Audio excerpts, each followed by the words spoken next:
না, এই বিষয়ে আমাদের পার্টির সভাপতিও মানে দিয়েছেন যে প্রেস রিলিজের মাধ্যমে ওনারা বক্তব্য রেখেছেন বাংলাদেশে যা চলছে এখানে সকল হিন্দুদের উপর যে ধরনের নির্যাতন, বৌদ্ধদের উপর যে নির্যাতন চলছে সেগুলি তো সারা বিশ্বের নজর কেড়ে নিয়েছে। এটা সত্যি একটা এরকম ধরনের অবস্থা চলছে সেই দেশে, একটা অরাজকতার পরিস্থিতি চলছে এবং সেই দেশের মানুষ এই সমস্ত বিষয়ে বলছে। তবে এইভাবে যে যেটা চলছে তা কিন্তু একটা সভ্য সমাজের জন্য একটা চ্যালেঞ্জ বলা যেতে পারে। এবং আজকে মানে বিভিন্ন সময় ধরে এই যে পরিস্থিতিটা তৈরি হয়েছে সেটা কিন্তু একদিনে তৈরি হয়নি, এটাও বিবেচনায় রাখতে হবে। আজকে বিভিন্নভাবে বিভিন্ন সোশ্যাল মিডিয়াতে বিষয়গুলি উঠে আসছে, বিভিন্ন সংগঠন এখন বিভিন্ন বিষয় উত্থাপন করছে যে চট্টগ্রাম পার্বত্য অঞ্চল, সেই পার্বত্য অঞ্চলের যখন দেশ ভাগ হয় তখন সেখানে এই 97% অমুসলিম অংশের মানুষ ছিলেন। তো এই যে বড় সংখ্যক হিন্দু বৌদ্ধ থাকা সত্ত্বেও এই চট্টগ্রাম কিভাবে পাকিস্তানে গেল?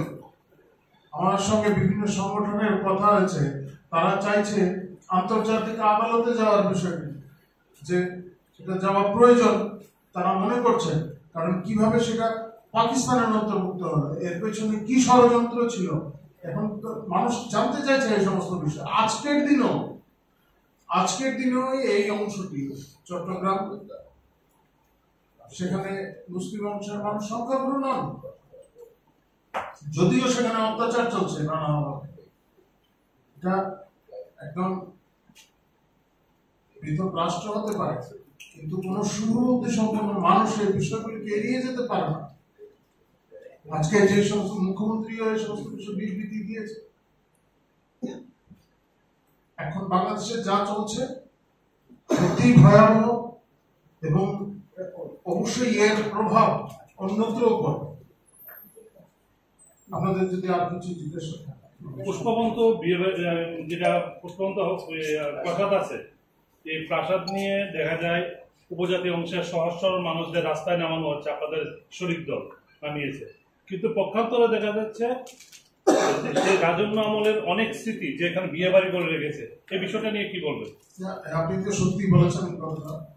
আপনারা দেখেছেন সারা দেশে যেখানে এই ধরনের ঐতিহাসিক স্থলগুলি আছে সেগুলি রক্ষণাবেক্ষণের জন্য এবং মানুষ যাতে তাতে আকৃষ্ট হয় তার জন্য বিভিন্ন ব্যবস্থা করা হয়েছে। এই ধরনের অনেক, এটা তো এখানে যে কথাটা বলছেন এটা তো প্রপোজাল এসছে আমাদের কাছে, এই নিয়ে আলোচনা চলছে, এখনো চূড়ান্ত সিদ্ধান্ত কিছু না হয়নি। এখানে রাজ পরিবারের যে ঐতিহ্য রয়েছে, রাজাদের, ত্রিপুরা রাজাদের যে ঐতিহ্য আছে, সেটা যাতে অক্ষুণ্ণ থাকে সেটা সুনিশ্চিত করে রাজ্য সরকার কোনো সিদ্ধান্ত নেবে।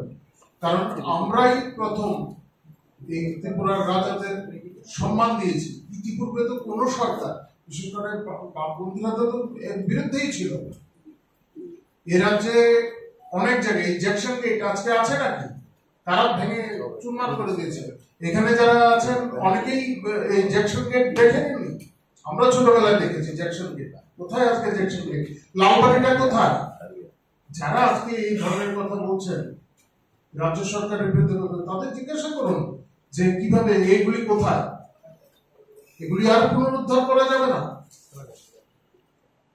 আমরা ভারতীয় জনতা পার্টির সরকার ক্ষমতায় আসার পর আমরা বিমানবন্দরের নামকরণ করেছি মহারাজা, আমরা যথেষ্ট সম্মান করি, ওনার জন্মদিন পালন করছি। আমরা কোথাও রাজন্য বিজড়িত স্মৃতি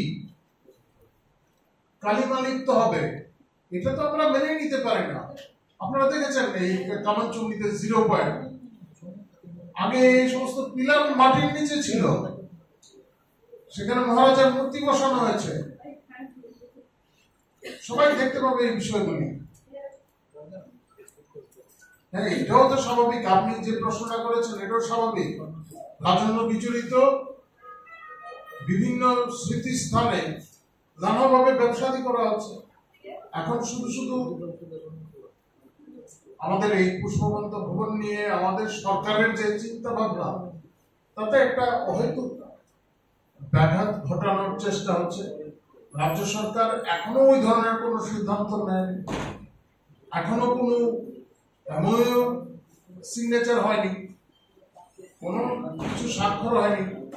আলাপ আলোচনা চলছে কিভাবে এই স্থানটাকে আরো বেশি পর্যটকদের কাছে আকৃষ্ট করা যায়। যদি এক্সপোজ না করি ত্রিপুরা সম্পর্কে, ত্রিপুরার বিভিন্ন স্থান সম্পর্কে,